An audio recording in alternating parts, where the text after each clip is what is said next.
Good evening, everybody. I'm Bill Maley, Brighton Town Supervisor.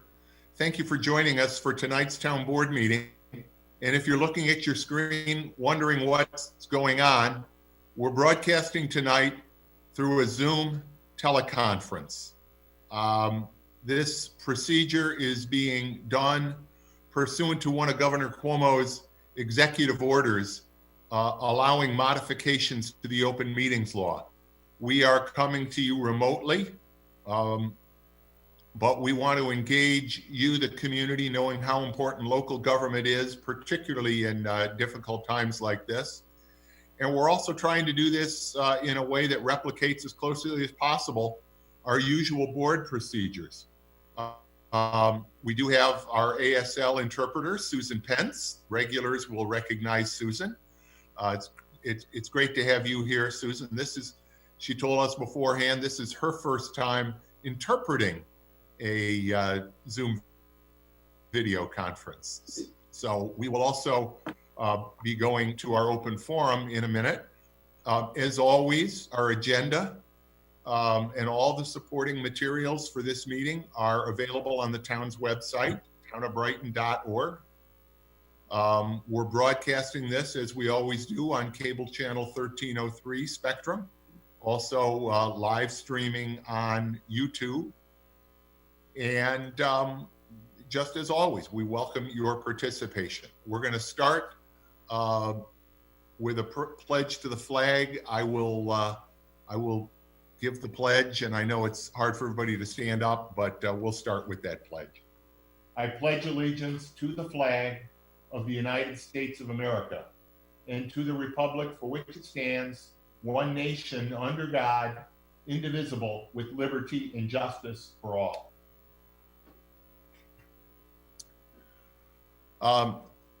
In a moment, we will start with our open forum.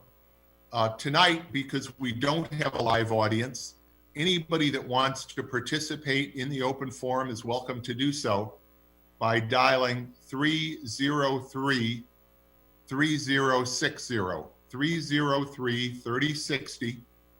Bridget will take your call. If you would please share your name and address, as we always ask you to do, with Bridget, and she will pass your comments on to me. We're going to get started with that in a minute, but I do want to just talk briefly because the COVID-19 outbreak is truly a crisis like none we have ever faced before. I'm very pleased watching our Brighton residents going out of their way to be kind, sharing their talents, their resources. I want to continue to encourage everybody to practice safe social distancing at all times. Please stay 6 feet, at least 6 feet apart, indoors and outdoors. I think it's important to note that. Even if you're outdoors, it's important to keep that distance. And also, of course, the regular 20-second hand washing.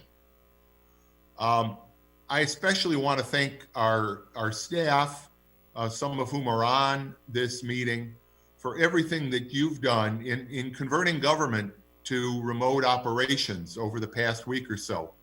A number of organizations have done that, but the work that you've all done, particularly Jeremy Lutz, our IT coordinator, Bridget Monroe, assistant to the supervisor, Steve Del Monte, who is our regular videographer and is a part of this broadcast as well. All of you and all of our senior staff have really worked hard together to make this happen. Of course, we've been working for the most part from home for the better part of 2 weeks. I've been holding daily conference calls in exactly this Zoom format with our senior staff, just so we can all keep in touch with each other. The COVID-19 events are moving so very quickly. I'm participating daily in conference calls held by the county executive. I'm sure many of you, like me, are watching the governor's press conferences every day. Supervisors from across Monroe County are video conferencing or teleconferencing 2 or 3 days a week. Law enforcement is doing that as well. So we're trying to take a lot of content and disseminate it out to our senior staff throughout the week on these daily board meetings. I also want to give a shout out to Dr. Kevin McGowan, Brighton School Superintendent, who has also, with his organization, been engaged in just a tremendous job of converting over to remote learning. They have a bigger task than we do, and it's so important, the work Dr. McGowan has done, and also the superintendents of our other districts that serve the town of Brighton. We're really grateful for that. There's always going to be bumps in the process, but those of you that have kids and have seen the engagement from teachers and administrators alike, we'll see again when times get tough, you can see in the performance of our school districts, and I will say our school districts, why we are so proud of the school districts that serve the town of Brighton. I mentioned Governor Cuomo a moment ago, and for those of you that have been watching, yesterday he made it clear that over the next 2-3 weeks or so, this crisis is going to become very different. There will continue to be a spike in cases, and it's up to all of us to take the actions to avoid overwhelming our health system. If you're not taking social distancing seriously yet, because it really doesn't seem so bad, please, now is the time. Now is not too late, but it will be. It will be getting worse. This COVID-19 is not the flu. It is not something to be trifled with. Many of us know at least one person who is currently hospitalized here in the area. And I thought a very interesting statistic just yesterday. Out of yesterday's cases, a lot of people think this is only affecting older people. Out of yesterday's cases in Monroe County, and there were 25 cases, new cases yesterday in Monroe County, 84% of those cases were people under the age of 60. Only 16% were people 60 and over. So when I talk about social distancing, when I talk about no gatherings, when I talk about, washing hands, it's really important that all of us of all ages take that seriously. And in fact, I just want to say 3 words, because these are the most important 3 words I can say. Just stay home. Town Hall is closed. We know there is no traffic ban per se, but just stay home if you can. If you don't have to go out, don't. The library's closed. The courts are closed. All of our parks and recreation programs are suspended, all until further notice. Our parks are open, and we've seen a great number of people using our parks. It's wonderful to see, but again, I want to remind you, social distancing applies outdoors. A number of people have asked me how wide the Brickyard Trail is. It's 11 feet wide, but our sidewalks are 5 feet wide. You cannot walk next to someone on our sidewalk and think you're maintaining safe social distancing. Our playgrounds are closed. You can't play on a playground and maintain social distancing. Again, essential services like supermarkets are open, but don't go unless you have to. Just stay home. I do want to mention some agencies that are providing services for people with special needs. The Willow Domestic Violence Center is open, and the work that they do and other agencies involved in the domestic violence coalition in Monroe County are so important. In these times when people are put in tight quarters, people who are facing domestic violence can feel all the more trapped. Willow is a wonderful resource, confidential, and so vitally important. The Brighton Food Cupboard continues to serve, and they need our help. I'm going to be continuing to provide updates to the community on Facebook, as are some of our other departments. Be kind to the world around you. Be kind to your neighbors. Check on your neighbors. Shop for your neighbors. Protect yourself. Protect your neighbors. Protect your family. Just stay home.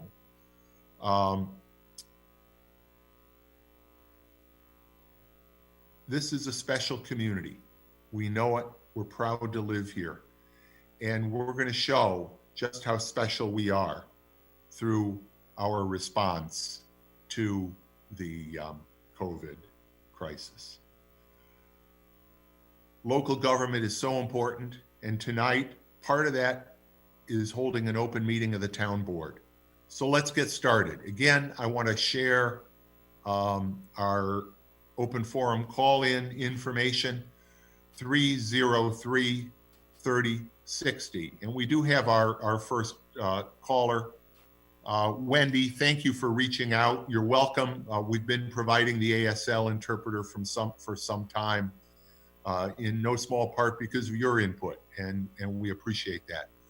Wendy's question is, why can't the highway be open for the drop-off of debris?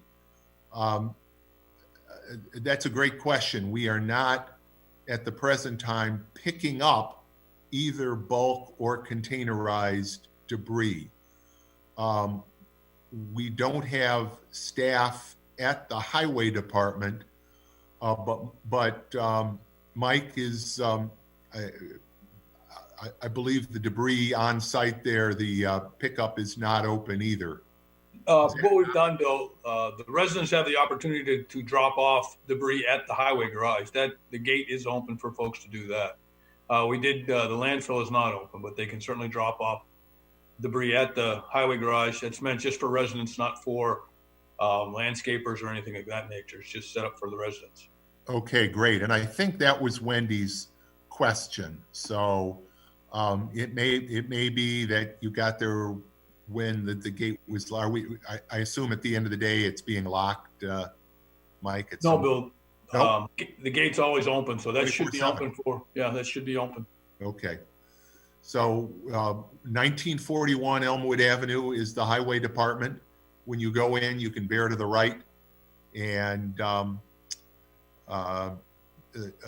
another reminder, if you will, how important it is to maintain social distancing in all your activities, including people dropping off debris at the highway. That's something we'll certainly look at if it becomes an issue in terms of the volume of people coming.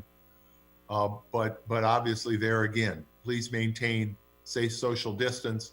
Let one person complete dropping off their debris and get back into your car before the next person comes in, and we ought to be able to keep everybody safe. Is there anyone else that would like to address the town board during the open forum?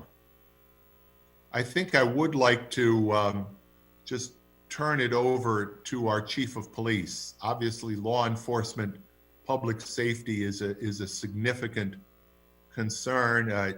Chief, if you can just talk briefly about your continued response and your engagement with our other public safety agencies, Brighton Volunteer Ambulance, Brighton Fire, and the Rochester Fire Department. Sure. So just to let everybody know, I personally have been working in close coordination with the local law enforcement leaders throughout the county. I regularly speak to our Chief Aaron Hillier from the Brighton Fire Department, Chief Cody Dean from the Brighton Volunteer Ambulance, just to make sure that we're all receiving the same information, working together and coordinating our responses. To let the public know, we have a full staff of officers here at the Brighton Police Department. For the next 2 weeks, as we attempt to forecast the rising rates of this epidemic, I want to make sure, and we're trying to keep our officers healthy. I've canceled all vacations for the foreseeable future. We have taken precautions within the police department. I can't thank the facilities director enough. They're deep sanitizing our wing of the facility at least once, if not twice a week. Officers are disinfecting their cars. I know there may be a little bit of a question of what our response may look like. And I'm here to say you're still going to get a police officer showing up at your door. If it is a minor incident with no solvability factors, you may have an officer contact you via phone. They may take a report over the phone. Again, I'm looking out for the health and safety of the officers and trying to forecast staffing levels as we go through this epidemic. So, like I said, we've had our investigators go back into uniform. We've called officers back from specialized assignments. So there's a full contingent of officers. Staffing levels in our records division, we've reduced those by 50% at least, but we are still maintaining our normal hours for records. And just, I thought it was very important for the community.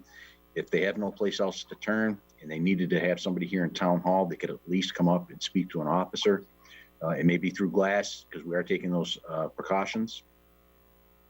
Last week, we established our emergency operations center here in the police department. Thanks to our IT director, we were able to get a full contingent of phone banks in our room. We have a full contingent of and are able to access computers in case we need to establish a unified command between the Brighton Volunteer Ambulance and Brighton Fire Department.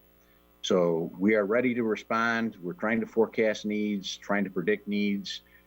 Everything that I'm hearing, we're about 2 weeks out from peak. So we continue to plan every day. I talk to law enforcement leaders at least 3 times a week on conference calls and comparing notes. And I think here in the Brighton Police Department, I think we're in pretty good shape. I think we're in very good shape. Thanks, Chief. Again, just a reminder, 911. If you see something, problematic, call 911. The 911 center is fully operative and will continue to be your best way to get a response from the Brighton Police Department. Okay. We haven't received any other questions or comments during the open forum. So I will declare the open forum to be closed and we'll move on with the business of the meeting. Can I have a motion to approve the agenda, please? So moved. And if you would, just please indicate who it is. So Chris Warner, so moved. And second? Second, Christine. You second. Oh, we're talking over each other. We got Christine. Thank you. Any discussion on the agenda? Hearing none. Dan, if you'd please call the roll. Councilmember DePonzio, Aye. Councilmember Werner, Aye. Councilmember Wilt, Aye. Councilmember Corrado, Aye. Supervisor Maley. Aye. One of the things that has been disrupted through this process are our committee meetings. We have had to cancel a couple of committee meetings, but I do want to give each of our committee chairs the opportunity to, if you have anything you want to discuss relating to your committee. So as always, we'll start with you, Robin, Community Services Committee.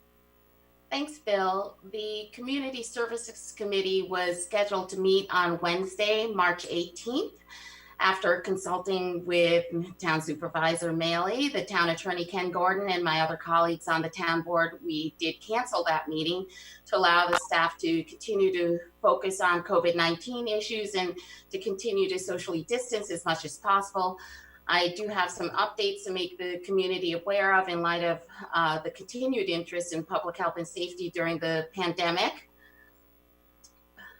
The Town of Brighton Recreation and Parks Department did have a coronavirus summary and update, of which the supervisor has detailed many of the items.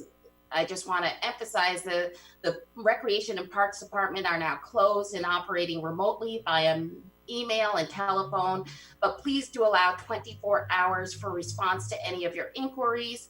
The Brighton Recreation Department is suspending all recreation and senior programming, events, drop-in groups, etc., offered by the Rec Department and Brighton seniors until further notice. All park lodges, playgrounds, shelters, and athletic fields are closed until further notice. Reservations are not being accepted at this time.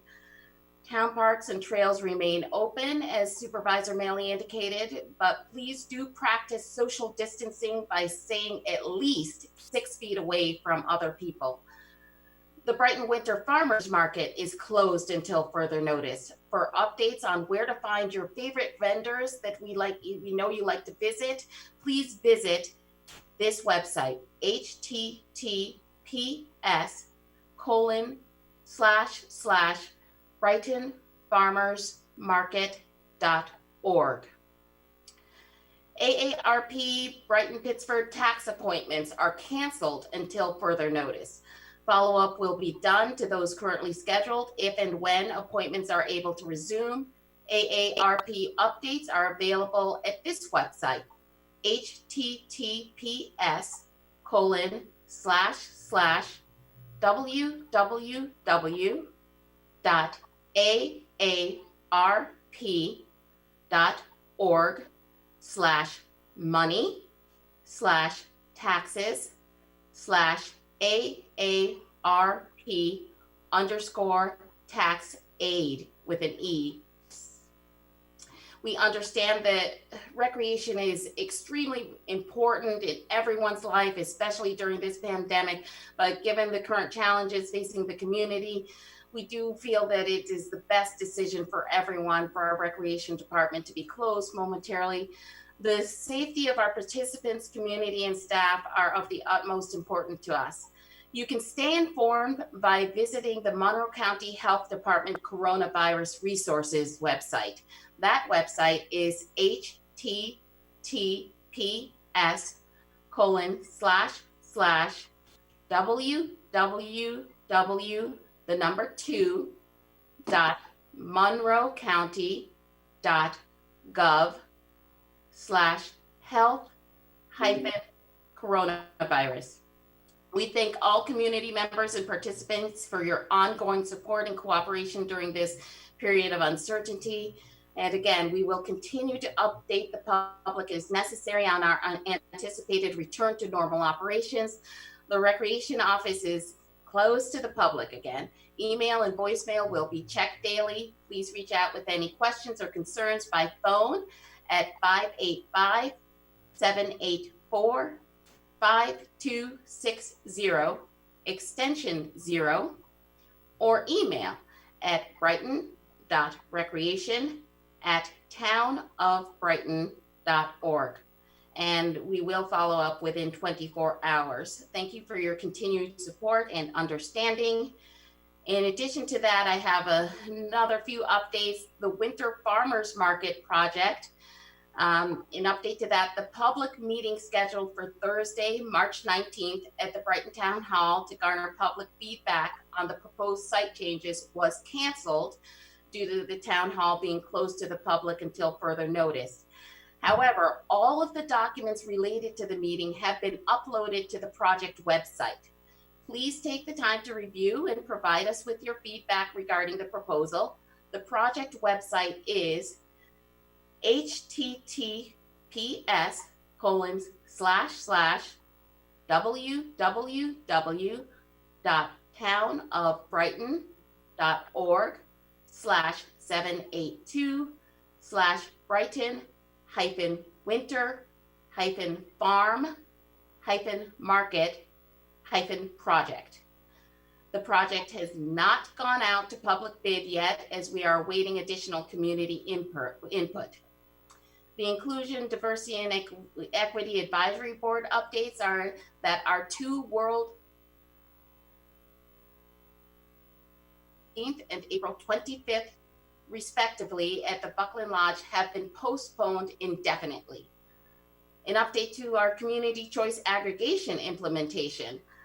The contract has been finalized with our municipal attorneys and Jewel Assets. our selected CCA administrator, and we're awaiting execution of the contract from the respective municipalities so that the CCA administrator can go out to bid and we can obtain additional information for the public. In the meantime, I know that people in the community are continuing to receive promotional materials from ESCOs or energy service companies. In the interest of having all available information on clean energy options available to the public, residents should perhaps consider holding off signing up for any ESCOs or community distributed energy products like community solar as the town implements CCA and offers options for community solar. An update to our Brighton Safe Streets for All. There had been a community meeting planned for yesterday, March 24th. However, given the safety measures taken to prevent the spread of COVID-19, including the closure of Town of Brighton facilities and the countywide guidance to avoid gatherings of more than 10 people at a time, that March 24th meeting of Brighton Safe Streets for All was postponed for the time being. Alternatives are under consideration, including either holding the meeting remotely or rescheduling the in-person meeting for a date after our town facilities reopen. An update to our Complete Count Committee, or the 2020 census. The 2020 census is now in full swing. Everyone should have obtained their census form in the mail by now. A complete count for Brighton, that is full participation by every single person living in our community, will ensure that we can take advantage of all the crucial funding for which our community is eligible. I want to take this opportunity to remind the public that if you're someone who spends time out of state this time of year to avoid the weather, make sure that you complete your census for the area where you spend most of your time. Finally, I want to point out that the COVID-19 pandemic has really raised awareness about how important it is that the community receive its fair share of the resources available from the state and federal government to service the needs of our community. Participation in the census is the primary means by which we determine how those resources are apportioned. So it is of the utmost importance that each and every one of us participate in the census. This year, you can participate online in the census at https://2020census.gov, or you can participate by phone by calling 844-330-2020. Phone lines are open every day from 7 a.m. to 2 a.m. Eastern Daylight Time. You may complete your census by phone in the following languages: Spanish, Chinese Mandarin, Chinese Cantonese, Vietnamese, Korean, Russian, Arabic, Tagalog, Polish, French, Haitian Creole, Portuguese, Japanese, English for Puerto Rico residents, and Spanish for Puerto Rico residents. Or you can complete your census via TDD or telephone display service as well. You may also mail your census form to U.S. Census Bureau, National Processing Center, 1201 East 10th Street, Jeffersonville, Indiana, 47132. And just as a reminder, the Census Bureau will never ask for your full Social Security number, your bank account or credit card numbers, or anything on behalf of a political party, or money or donations. So please be aware and please participate in the census. Finally, I have an update with regard to the Genesee Finger Lakes Air and Waste Management Association Earth Day grant application for our annual Clean Sweep event. Unfortunately, our project was not chosen to receive the grant this year. This year's program was extremely competitive, but we will seek this opportunity in the future as Clean Sweep has previously been the recipient of awards under this grant program. That being said, now is usually the time when I enumerate a long list of events that the community is staging and supporting. Given the ongoing uncertainty and in the interest of public safety, I'd like to remind you that the following events are postponed until further notice, and while access to our town offices and facilities remains restricted, but this information could change at any time. So our Bunny Bash that is normally scheduled for Friday, March 27th, postponed until further notice. The semi-annual DEA pharmaceutical take-back event, again, postponed until further notice. Brighton annual clean sweep, postponed until further notice. The semi-annual electronics recycling and secure document shredding event. We're, again, waiting to see what services are available, what facilities are available. Our next regularly scheduled meeting of the Community Services Committee is Wednesday, April 15th. Please check for updates regarding the status of that meeting as our situation continues to evolve in response to the COVID-19 pandemic. And that's all I have. Thank you, Robin. Jason, Finance Committee. Yes, Bill, the Finance and Administrative Services Committee was scheduled to meet on Tuesday, March 17th. However, due to the COVID-19 and safe social distancing requirements, that meeting was canceled. We are tentatively scheduled to meet on our regular date, which is Tuesday, March 31st. However, that is tentative. We may be meeting remotely, but that remains to be seen. But information regarding that meeting will be posted on the town's website if in fact it does occur remotely. Thanks, Jason. And of course, as always, in your role as chair, you have also reviewed the claims, and we'll be getting to those in just a moment as an item of new business. Thank you for that. Chris, anything from a Public Works perspective? Need to unmute, Chris. Mute now. Thank you. Yeah, new to this. The Public Works meeting we had previously held on March the 10th was able to be held in an ordinary fashion. The next one is tentatively scheduled for April 7th at 9 o'clock. Remains to be seen if that, in the manner in which that will be held. The town essential services continue to be available, and I'll defer to Mike on that. But if there are emergency services that are necessary, such as sewer emergencies or other utility breaks, by all means contact the town hall. Mike, do you have a number that the public should use if we have an emergency situation? Yeah, Chris, we have 24/7 dispatch on. They would call 784-5280, and that would get them to our dispatch.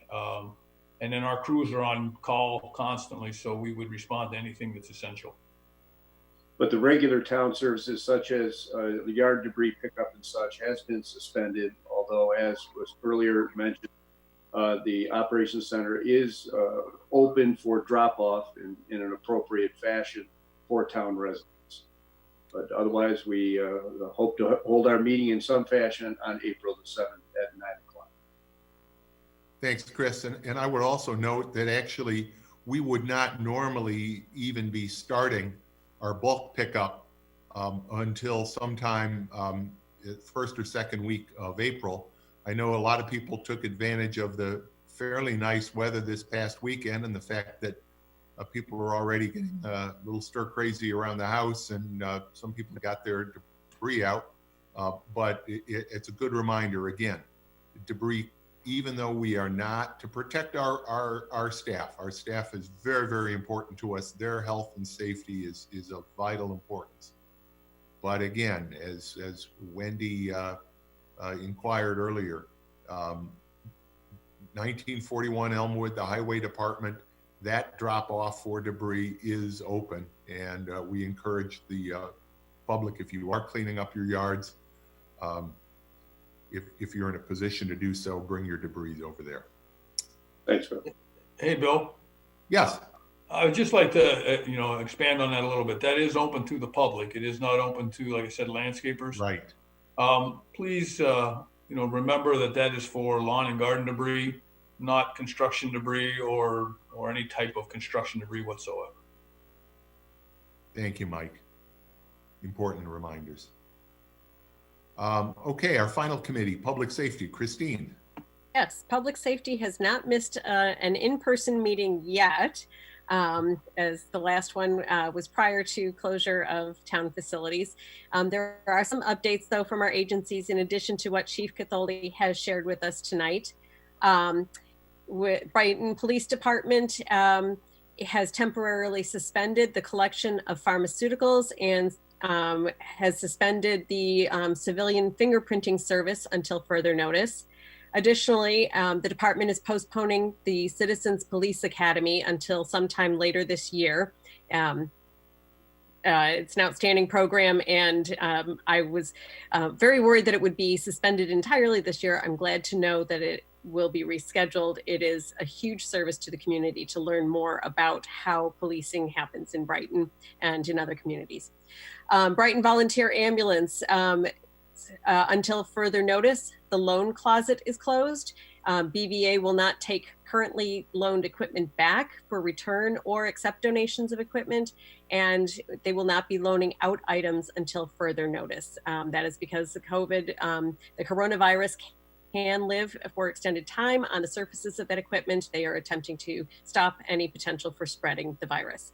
Additionally, blood pressure checks are suspended. If you're experiencing a medical need related to blood pressure or any medical need, please do call 911. Visitation to Brighton Volunteer Ambulance is restricted to business critical purposes only, and those who must be on site will be required to wear a procedure mask, sanitize their hands, and sign in on a visitor log. There is additional valuable information about stopping the spread of COVID-19 on the Brighton Volunteer Ambulance website. And that website is www.brightonambulance.org. Brighton Fire Department, Chief Hiller has put out a clear statement asking everyone to be proactive and take the situation seriously. He wants everyone to stay informed and wash their hands and stay home when sick, or as Supervisor Maley has said, just stay home. 911, of course, is still available for true emergencies, and Chief Hiller asks that everyone follow the guidance of actual medical professionals. The department is suspending all uses of the fire stations for community functions, Red Cross blood drives, installation of car seats, fire inspections, fire safety classes, station visits, and non-emergency activities. Because of the department's responsibility to mitigate fire rescue emergencies in the community, they are enhancing their precautions to ensure that they remain fully staffed and healthy. Operations are being adjusted, and what might look different is the number of people that the department will put inside your home or business for what they determine to be low-risk calls or emergency medical calls where there's a higher likelihood of disease transmission. And as a 911 caller, you may be asked questions by Brighton Fire Department personnel from outside of the structure. You or a caregiver or a relative may be asked to wear a mask when firefighters assess your medical condition. And again, this is all being done out of an abundance of caution to maintain a healthy, prepared emergency response team. And by minimizing the number of first responders in your home or business. They have also posted more information on their website, www.brightonfd.org. In the case of all three public safety agencies, they are operating fully. 911 is the best number to call in emergencies. You will be served, you will be protected. The next meeting of the Public Safety Committee will be hopefully in person, Tuesday, April 14th at 8 a.m. in the lower level of Town Hall. But as all the other committees are planning, if we need to, we will make other arrangements, and please check online to see what those arrangements might be. Thank you, Christine. Yeah, it's a good point mentioning that. And it's also true, Mike talked about sewer emergencies. If our sewer employees have to come to your home, we hope they don't, because you have a sewer backup. they also will ask questions before entering your home. They may try to do some work outside. If necessary, they will come in, but only after they have made inquiries about the residents and their medical conditions. Thank you for all those committee reports. We'll move on now to new business. Jason, reading and approval of the claims. Yes, earlier today I reviewed claims totaling $913,594.41. Notable claims include to the City of Rochester Treasurer in the amount of $315,082.45, representing payment for second quarter 2020 fire protection services, less a maintenance credit under the contract with the city for maintenance that the town performed to the firehouse. Also to DeLacy Ford in the amount of $79,163.74 for the purchase of 2 Ford Explorer hybrid police vehicles per the CIP. Next to M&T Bank in the amount of $3,504.72 for debt service, semi-annual interest payment on Phase 2 Elmwood Avenue Relief Sewer Project.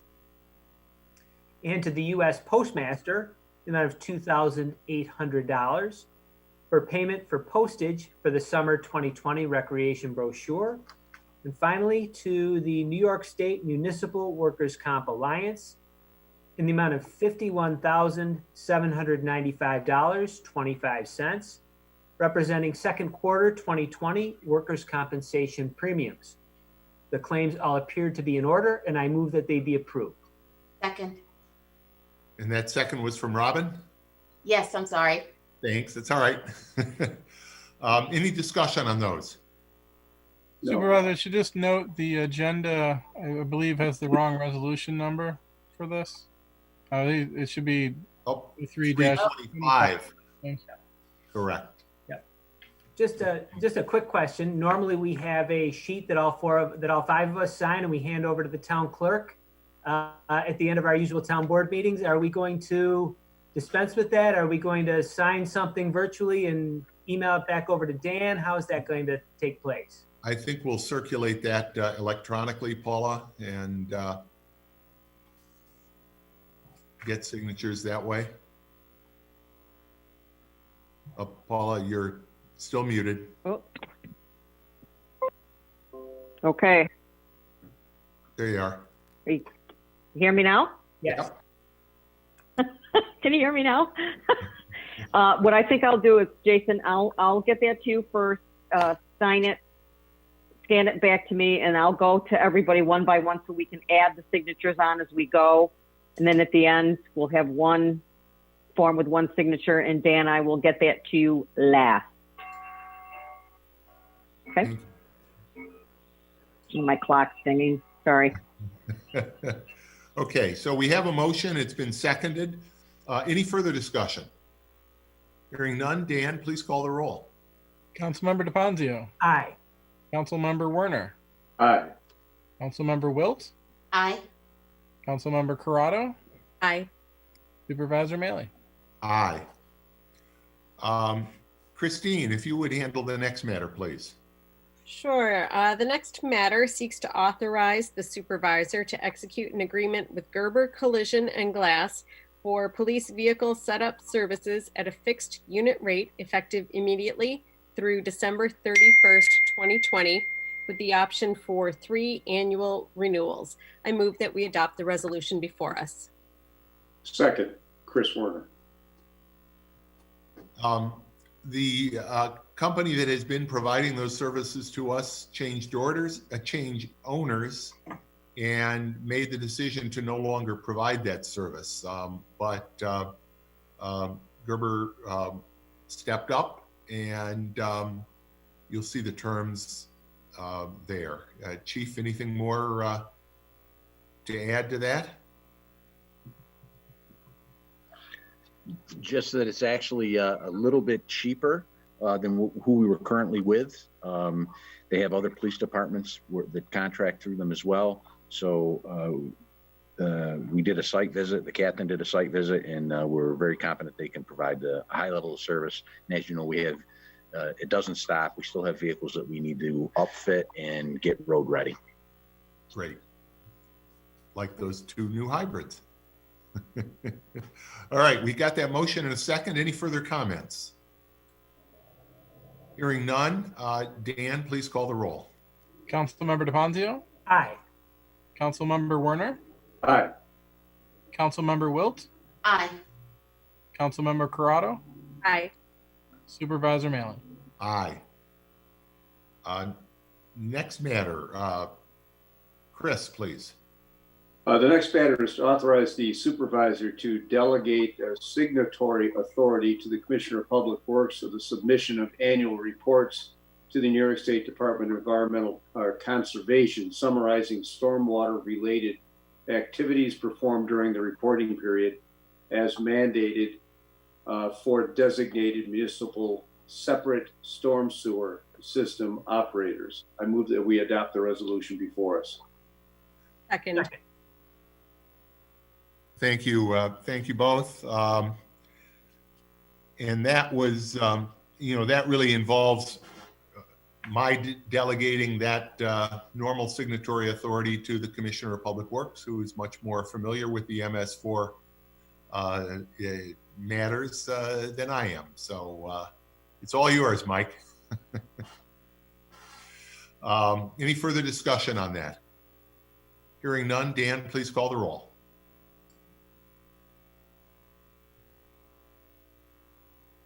There it is. Sorry. Councilmember DePonzio, Aye. Councilmember Werner, Aye. Councilmember Wilt, Aye. Councilmember Corrado, Aye. Supervisor Malin. Aye.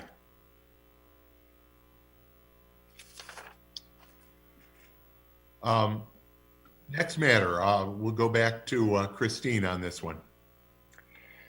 The next matter seeks to authorize the supervisor to execute an agreement with Warsaw Dry Cleaners for dry cleaning and laundry services for police at a fixed unit rate for the duration of Town and Country Cleaners' temporary closure due to the COVID-19 health emergency. I move that we adopt the resolution before us. Second, Chris Warner. Thanks. Again, this is really a COVID-driven situation, but we need to get our police uniforms cleaned, and they're in Warsaw, but they will be delivering once a week, and pricing is a little more expensive, but not a lot. So it will enable us to continue normal and clean and healthy operations. We've got that motion and second. Any further comment on that? Hearing none, Dan, please call the roll. Councilmember DePonzio, Aye. Councilmember Werner, Aye. Councilmember Wilt, Aye.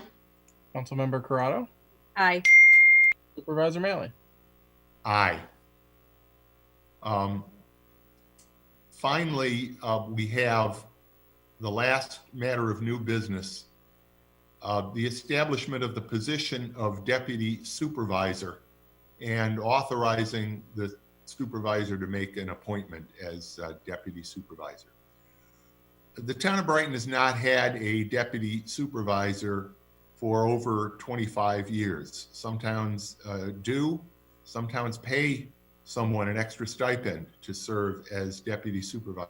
We have not seen that as necessary, but during this emergency crisis, the COVID crisis, we are taking a number of steps like this meeting tonight to ensure continuity of government.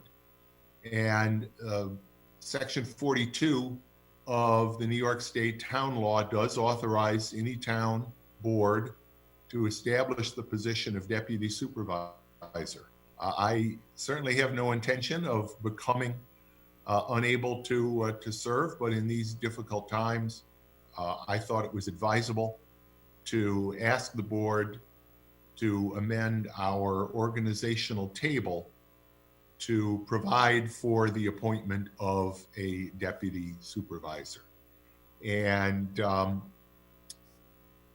the deputy supervisor, should the supervisor be unable to serve, steps in and has the powers of the supervisor, although the deputy supervisor does not have the power to vote at a town board meeting in that capacity. But it does have the ability to perform all of the other duties as town supervisor. I'm proposing that there not be any compensation for that position. I'm proposing that this be a temporary change to our table of organization, one that at longest would last until year end, but in any event would terminate earlier if the current declaration of emergency were to be discontinued. If the town board does take action to approve this, I have also prepared a memo that you each have, and I will be appointing Town Clerk Dan Amon to serve as the deputy supervisor during the period of time that we have that position open. So with that, Jason, can I ask you to make the motion on that matter, please? Yes, with respect to establishing the position of deputy supervisor and authorizing the supervisor to appoint Town Clerk Daniel Amon as deputy supervisor effective immediately, I move we adopt the resolution as prepared by the attorney to the town. Second. Robin Wilt. Didn't sound like Robin Wilt's voice. I think you must have both jumped in there. But since I heard Robin Wilt, you get it. Ken, is there anything further you would like to say on this matter? Thanks, Bill.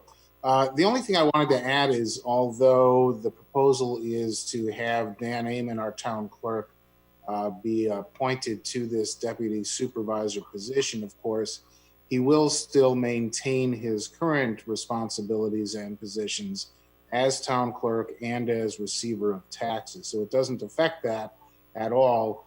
If you did become unable or unavailable to perform your duties as supervisor, Dan would step in and perform the duties of the town supervisor and the duties of the town clerk and the receiver of taxes. Correct. And I appreciate Dan. You know, Dan, of course, is here working full-time at Town Hall, very much engaged in all of the operational matters relating to the town government. So it just made sense to ask Dan to step into that role, hopefully never having to perform any duties under it. But I appreciate your willingness to do so. Any further discussion on that matter? I do have some further discussion that I'd like to entertain. This, quite frankly, seems premature to me.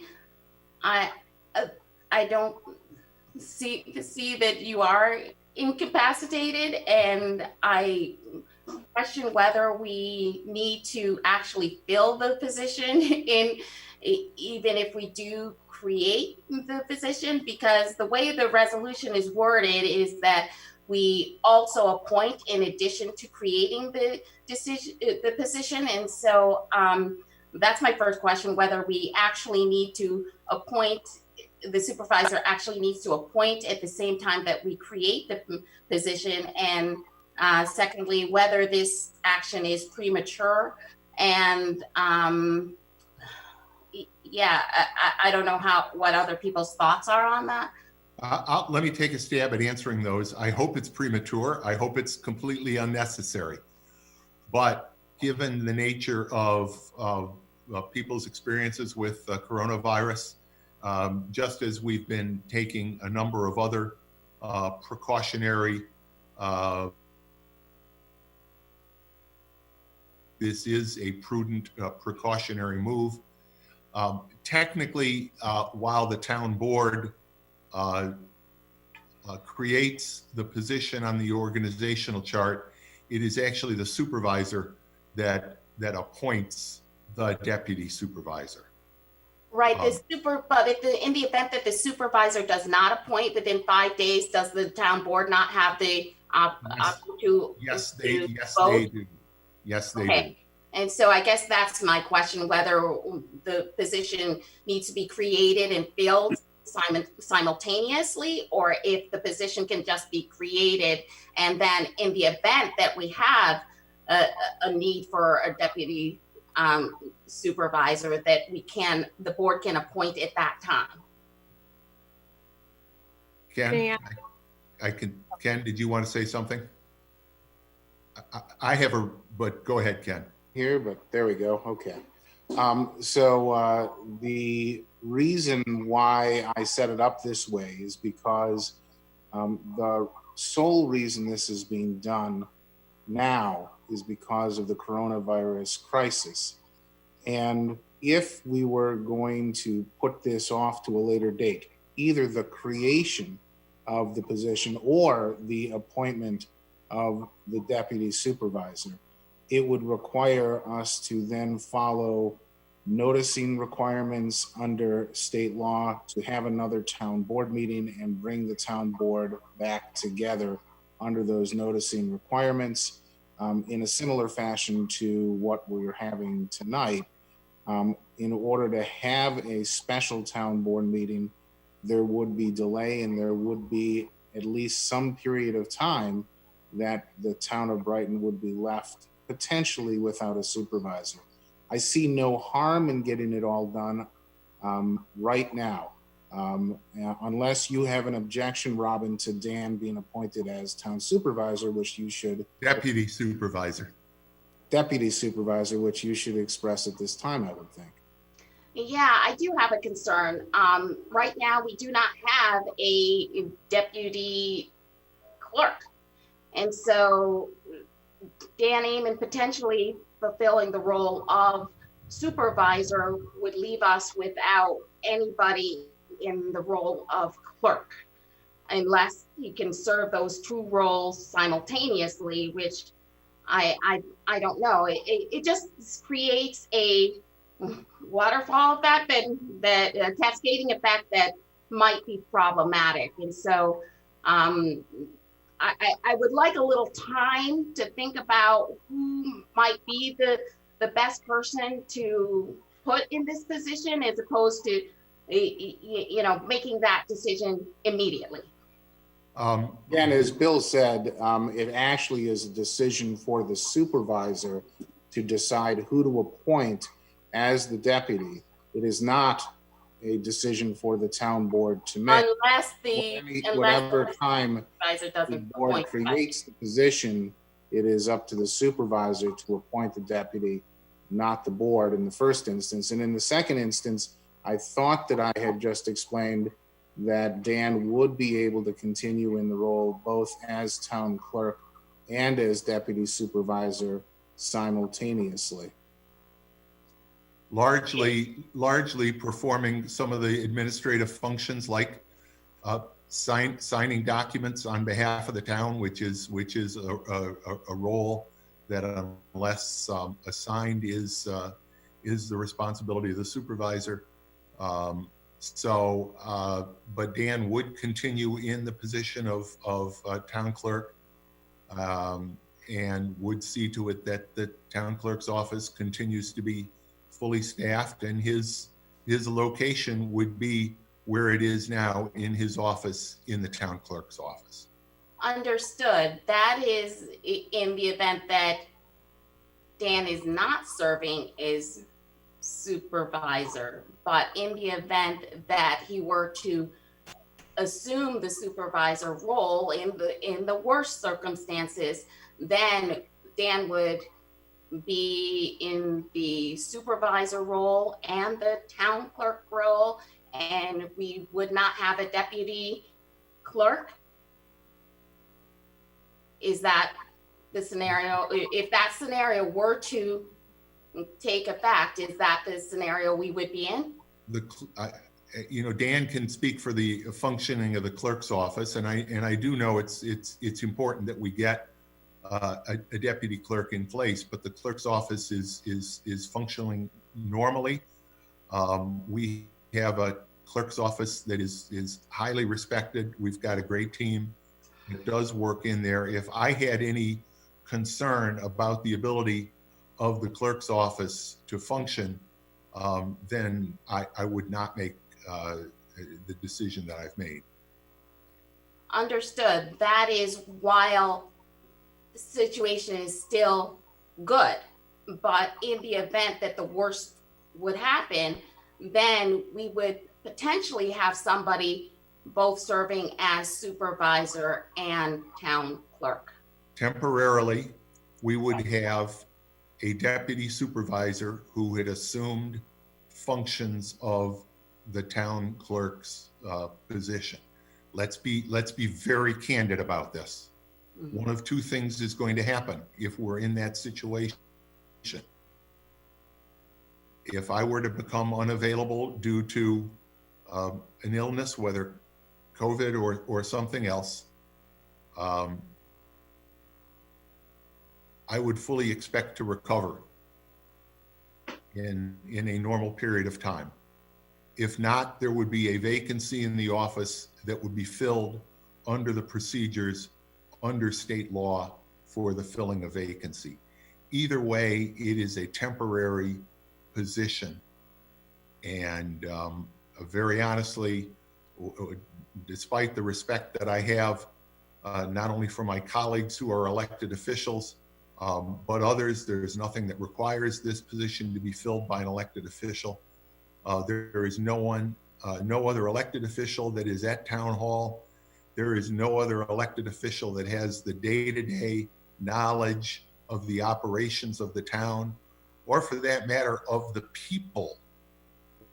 Very important part of this is knowing the people, understanding and having the working relationships on a day-to-day basis with the people, the other department heads.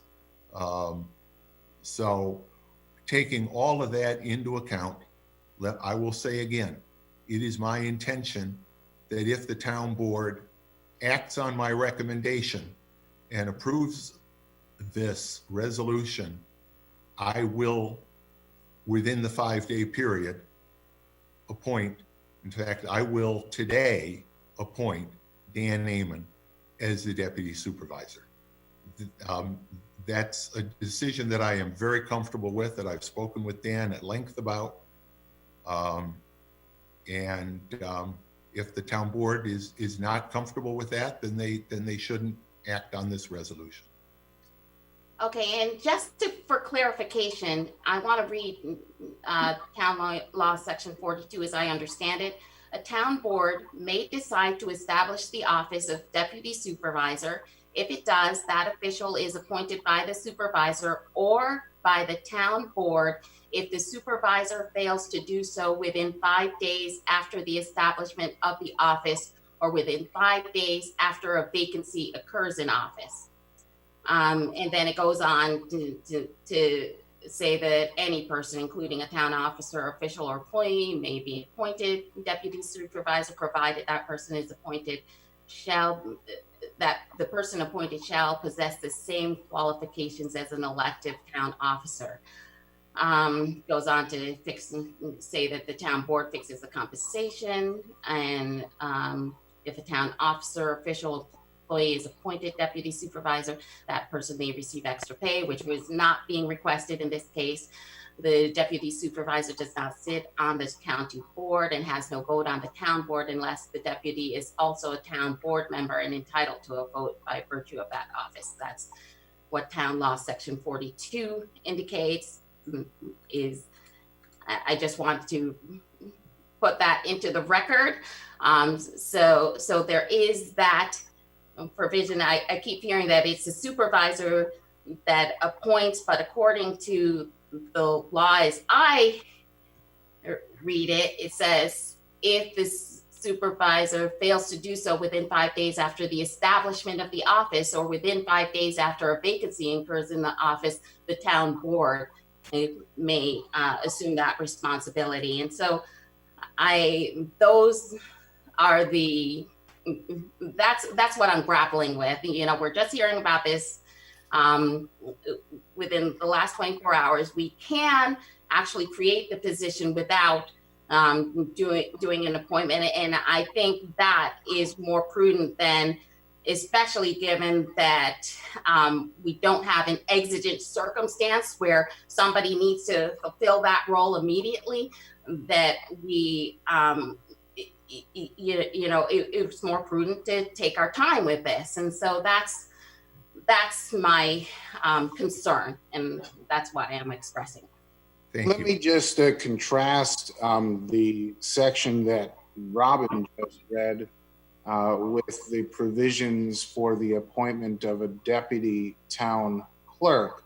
That's section 30 of the town law of the state of New York. Section 30, subdivision 10, does not require town board action. In fact, what it states is that the town clerk at any time may appoint a first deputy town clerk.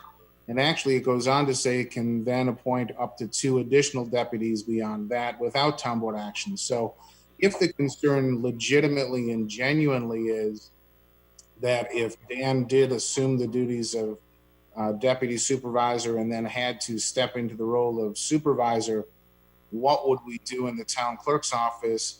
The action to appoint a deputy town clerk is one that Dan can take without any further town board action on his own, and we would not have a gap in that coverage. We would have someone who would be able to be appointed immediately by the town clerk.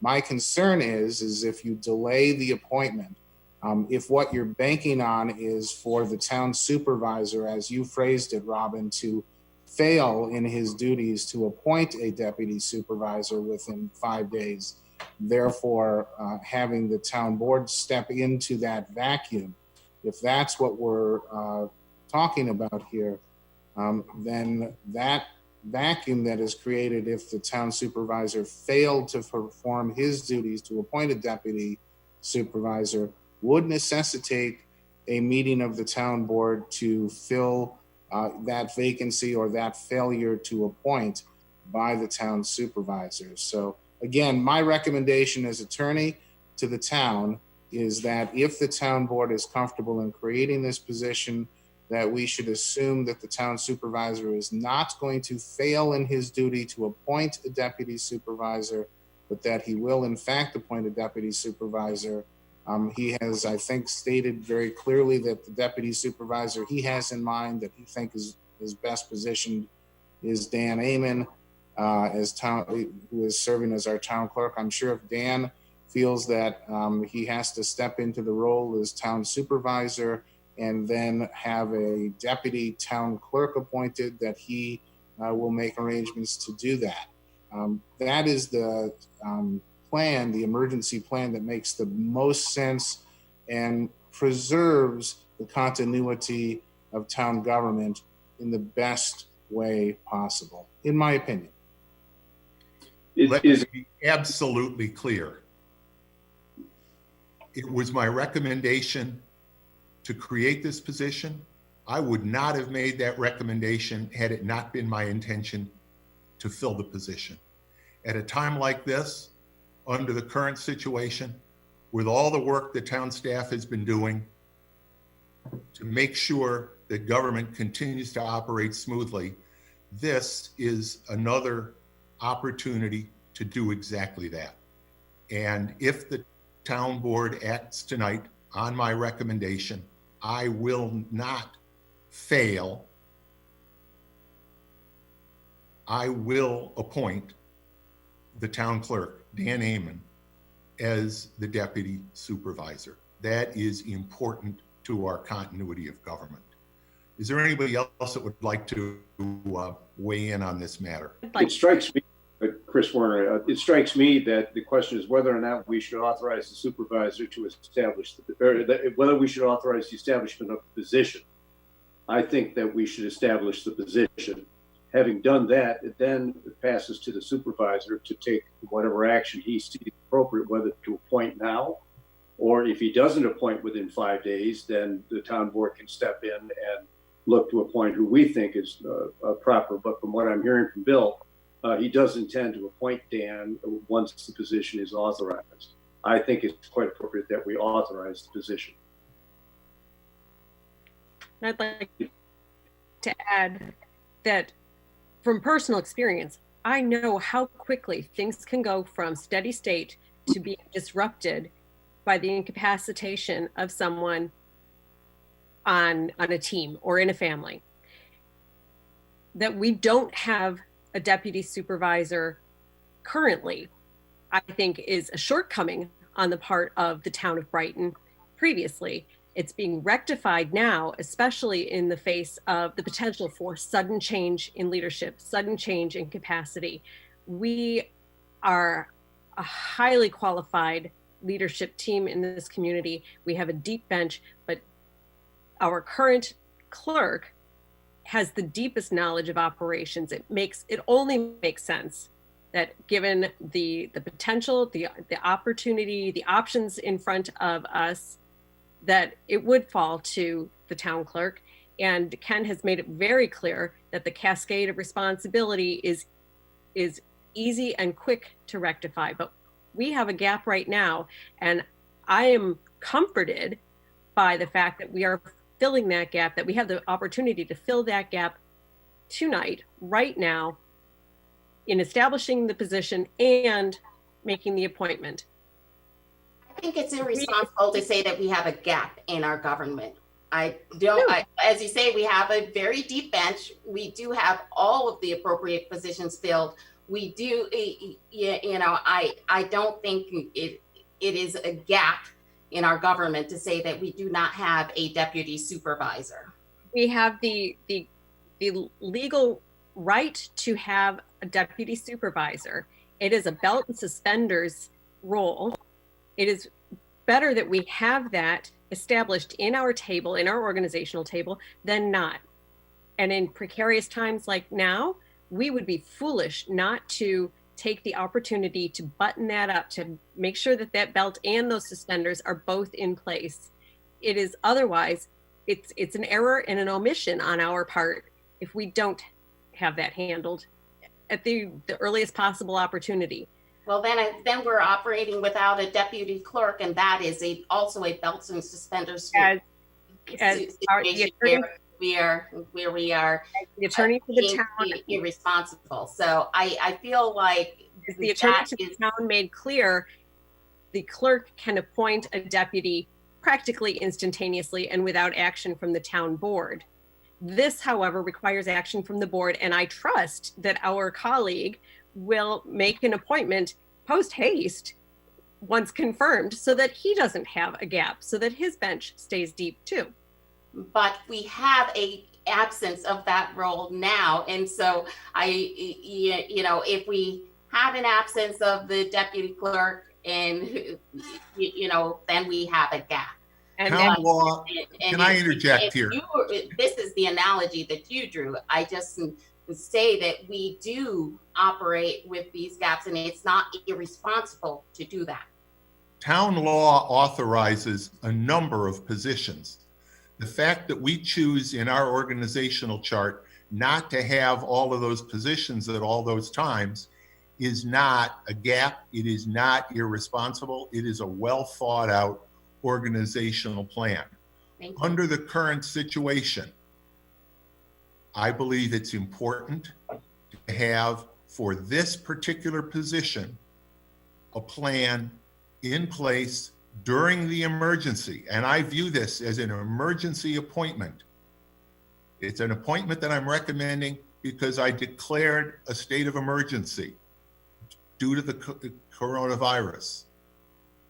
But just as we don't have to appoint every other position that town law authorizes a town to appoint, I am expressly limiting this position for the duration of this crisis.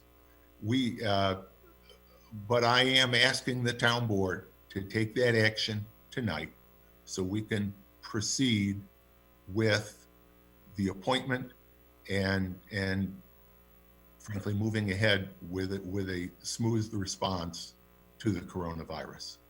Is there anyone else that would like to address this matter before we take it to a vote? Well, Supervisor, just briefly, I should say that while the first deputy position is currently vacant, and I'm actively searching for a replacement, the second deputy position is filled as a deputy receiver in a deputy receiver capacity. And in these emergency situations, my intent would be to, again, as this, to mirror this, would be to temporarily title that person as deputy clerk and deputy receiver for the duration, the same duration as this deputy supervisor setup would be. Any further discussion? Yes, I mean, given that the appointment is through the end of this year, I mean, we can look at this as a trial phase to really think these issues through, but to at least have the position created and the appointment made, given that we are under a state of emergency, I think it would be wise to act on it tonight. Anything further? Again, I just want to emphasize that I think this is extremely premature. There's no illness or expressed by the town supervisor unless there is something that we do not know. It is not irresponsible not to create this position at this point in time. Robin, I don't know how to respond to that. Dan, please call the roll. It's absolutely an irresponsible suggestion. Absolutely irresponsible. Dan, please call the roll. Councilmember That's why you're offended. Councilmember DePonzio. Aye. Councilmember Werner. Aye. Councilmember Wilt. Nay. Councilmember Corrado. Aye. Supervisor Mealy. Aye. And you have a copy of the memo that I will be submitting, formally appointing Dan Amon as the town clerk. I have no further matters of the town supervisor tonight, other than, again, I want to thank our residents. I want to thank you for putting up with a format of a meeting that's a little different. It's something you're not used to, and I'll be interested in your response. I hope you see this as a positive way to address holding a town board meeting in this crisis situation. We do welcome participation as we do at all of our meetings. But most of all, I just want to send out to all of our residents, please be safe, please be healthy, take care of your families, take care of your loved ones, take care of your neighbors, be kind. This is a kind community. This is a community that opens its arms to people of every background. We're seeing that through this process. We're seeing that in the worst of times. We've seen it in the best of times. I'm proud of our town. I'm proud of our response. We're going to have a tough couple weeks ahead of us. Stay home, stay safe, call 911 if you need help, but we're going to be with you. This town government will continue to operate, and we will be here to serve the community. Matters of the town clerk, anything further?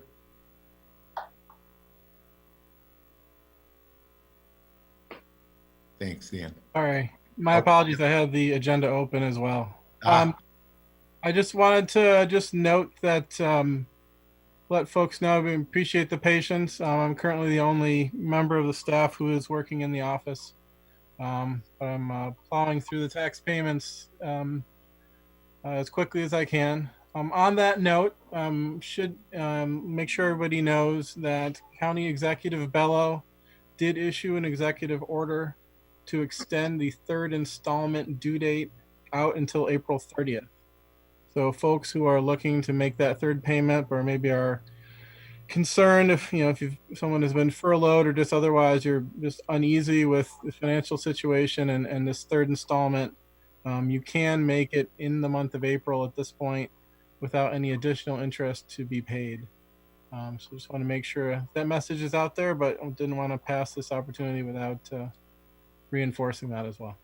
Thanks very much, Dan. Matters of the town board. Nothing further. Can I have a motion to adjourn? So moved. Second. Dan, please call the roll. Councilmember DeFazio, Aye. Councilmember Werner, Aye. Councilmember Wilt, Aye. Councilmember Corrado, Aye. Supervisor Mealy. Aye. Thank you again, everybody. Our next town board meeting will be Tuesday night, April 7th, changed from our normal Wednesday night because of the observance of Passover, 7 o'clock. Although we haven't formally changed the meeting format, I will be very surprised if we don't hold another meeting by video conference or some similar remote technology. With that, again, stay safe, keep those 6 feet, wash your hands, and we'll see you on April 7th. Have a good evening, everybody.